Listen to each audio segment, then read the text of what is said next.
अशोक जी ने अनामिका जी को रास्ता दिखाया कि आप उस ओर हैं, और अशोक जी बीच में बैठे हैं लेकिन मध्य मार्गी नहीं है।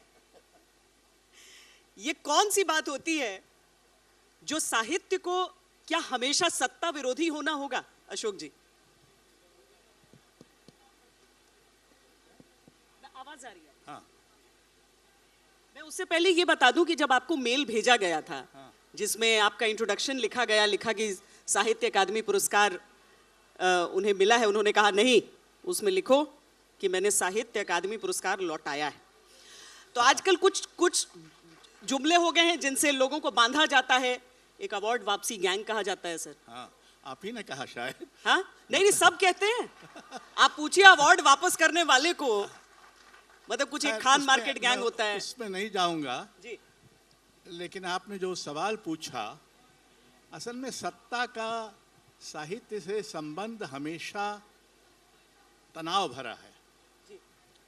वो कभी कभी घोर विरोध में बदलता है, जैसा इस समय बदला हुआ है, जब सत्ता बहुत आतंककारी, क्रूर, हिंसक, लोकतंत्र का विनाश करने वाली हो जाए तब।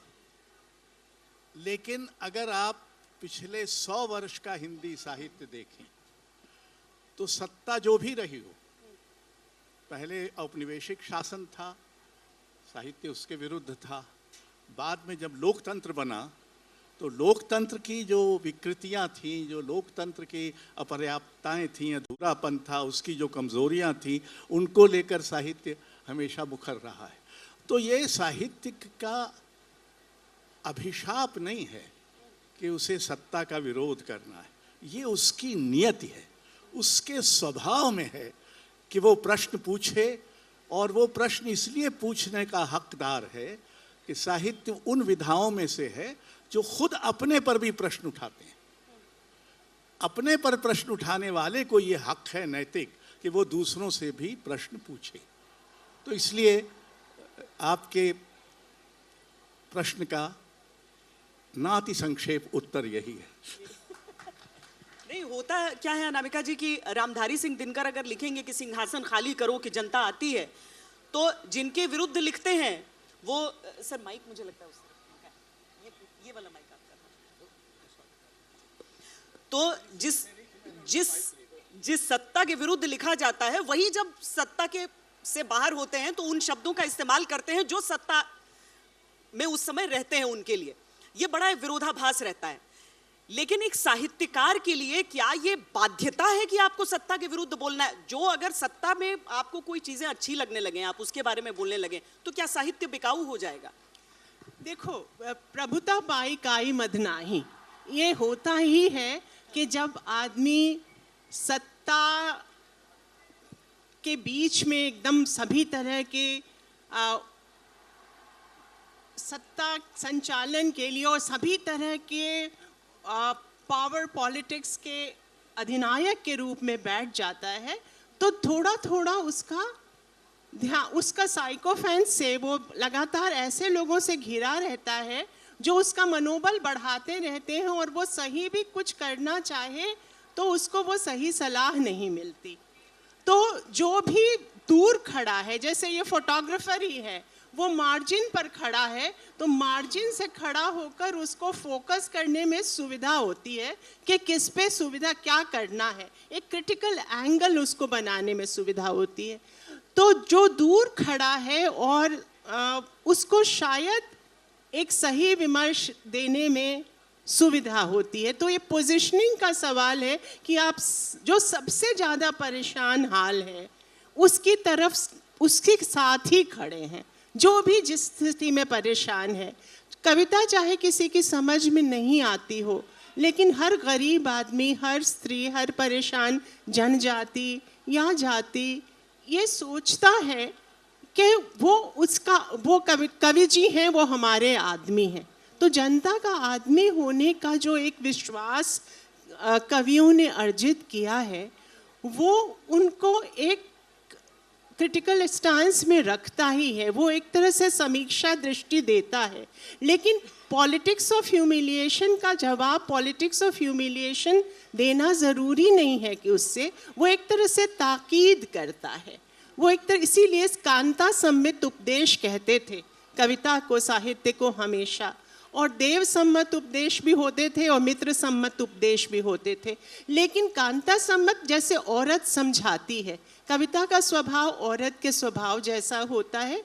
वो कम बोलती है, इशारों में बोलती है और ये समझती है कि सामने वाला मेरा इशारा समझेगा, बुद्धिमान को इशारा काफ़ी।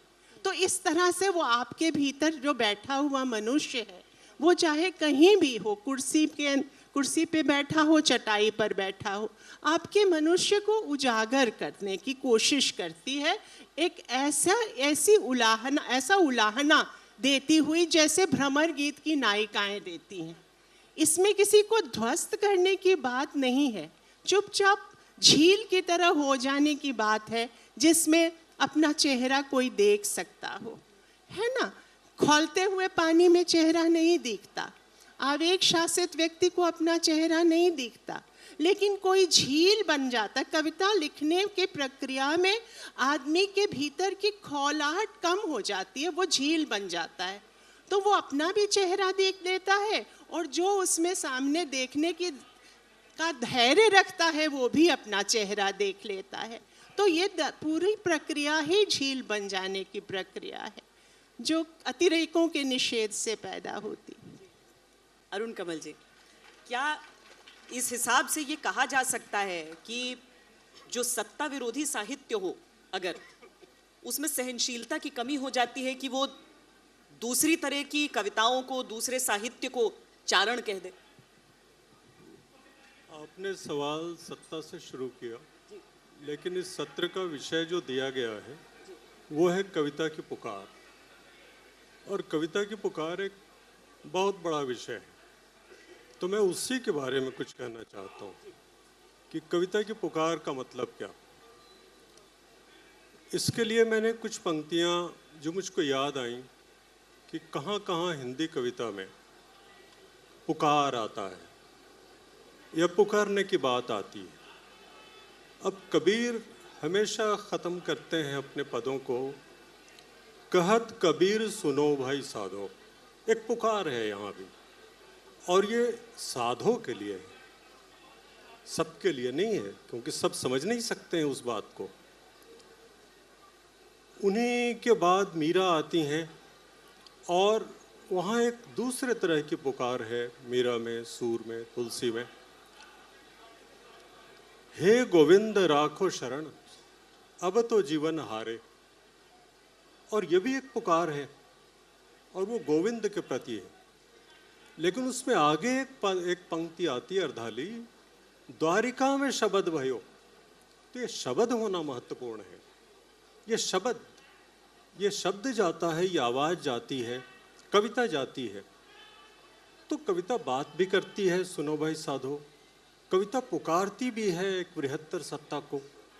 और आओ जल्द जल्द पैर बढ़ाओ, निराला की प्रख्यात कविता, वो साधारण लोगों को भी कहती है आओ जल्द जल्द पैर बढ़ाओ। एक पुकार वहाँ भी है और एक पुकार मुक्तिबोध की भी है कि ये सारी पुकारती हुई पुकारें जब खो जाती हैं, मुझे पुकारती हुई पुकार खो गई कहीं।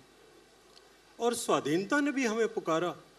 हिमाद्री तुंग श्रृंग से जो प्रसिद्ध गीत है प्रसाद का, उसमें है स्वयं प्रभा समुज्ज्वला स्वतंत्रता पुकारती। तो स्वतंत्रता की पुकार भी होती है और ऐसे ही न्याय पुकारता है। और अंततः हर आर्तनाद, हर कविता एक आर्तनाद भी है, मेरे भीतर का दुख है और जो सबका दुख है।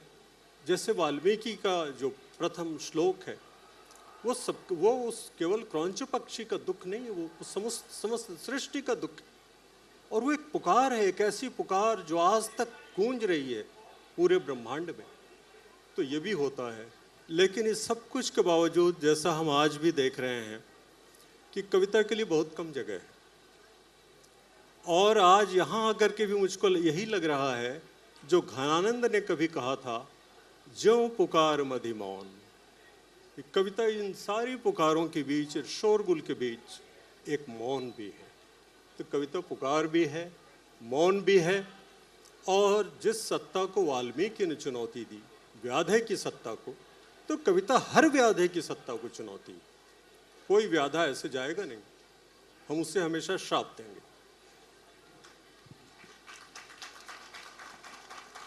क्या शब्दों और एक लिखित शब्द में बंधी कविता, पुस्तकों में छपी कविता, मंचों पर सुनाई जाने वाली कविता अगर सोशल मीडिया पर सुनाई जाने लगे तो ये उस मंच का विस्तार हो रहा है अशोक जी, या फिर उस मंच को छोटा कर रहा है?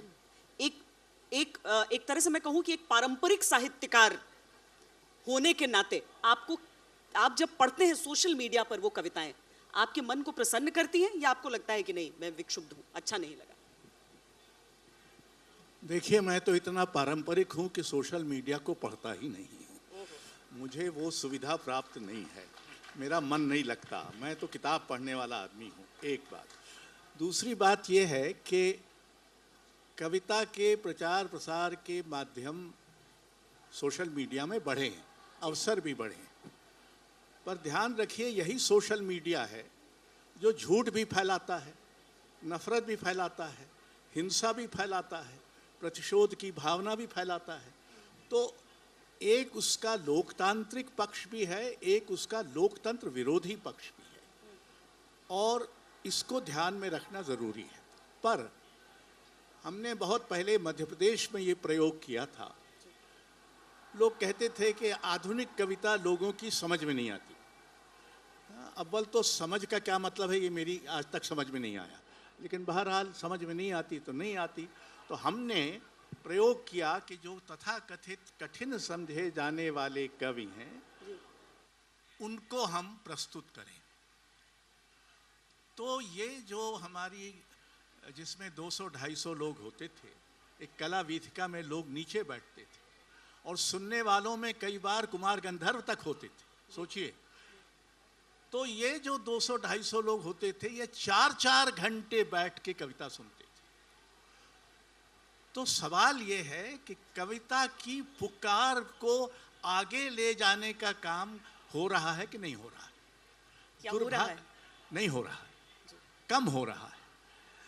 देखिए, आपके इसी आयोजन में मुझे एक व्यक्ति ने बताया कि शुद्ध मतलब साहित्य पर केंद्रित 2 ही सत्र हैं। हाँ। एक ये है और संभवतः एक जिसमें नंद किशोर आचार्य और लीलाधर जगूड़ी हैं। तो अब आप 3 दिन का आयोजन करते हैं, उसमें कविता को दूर तक पहुंचाने का प्रयत्न कम है। तो एक तो ये बात हुई। दूसरी बात ये हुई कि एक स्तर पर कविता निराशा का कर्तव्य है।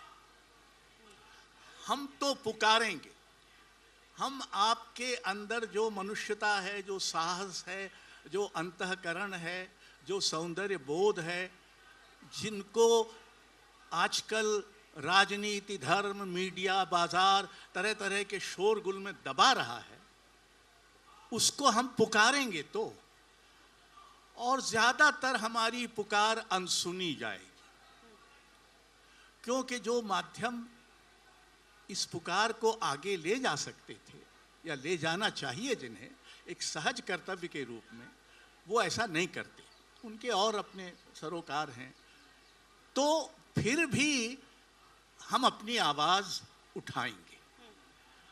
आवाज़ उठाना ज़्यादा ज़रूरी है और अकेलेपन से घबराना भी नहीं चाहिए। दुनिया उन्हीं लोगों ने बदली है जो अकेले पड़ गए थे, लेकिन अकेले पड़ने से घबराते नहीं थे। तो हम लोग, ये एक ऐसा समाज बन गया, खासकर हिंदी समाज, ये शायद बांग्ला समाज, उर्दू भाषी समाज, कन्नड़ समाज, मराठी समाज, इन समाजों के बारे में सही नहीं है। वहाँ कविता की अभी भी जगह है, अच्छी और महत्वपूर्ण कविता की, लोग सुनते हैं, समझते हैं, पढ़ते हैं, सराहते हैं। हिंदी में धीरे धीरे ये कम हो गया है, उसके कारणों में अभी जाना ज़रूरी नहीं है, हमारे पास समय नहीं है।